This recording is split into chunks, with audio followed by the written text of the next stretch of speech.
साले तू मेरो क्लासमा त कोही जान्ने थिएन, सबले मेरो सारी राख्यो। हामीलाई त तिमीले कहिले सार्न दिँदैन थियौ त, अरूलाई चाहिँ किन सार्न दिएको? फ्रीमा सार्नु दिएको होइन नि, मैले सबैबाट 20 रुपियाँ उठाएको अनि मात्र सार्नु दिएको।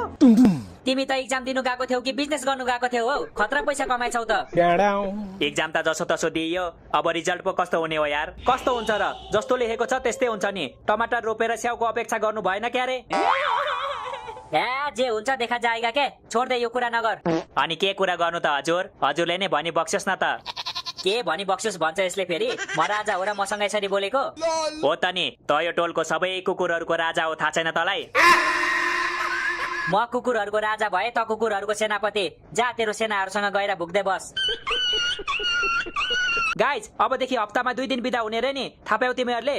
अस्ति नै थाहा पाएको नि हामीले त, तिमीले भर्खर थाहा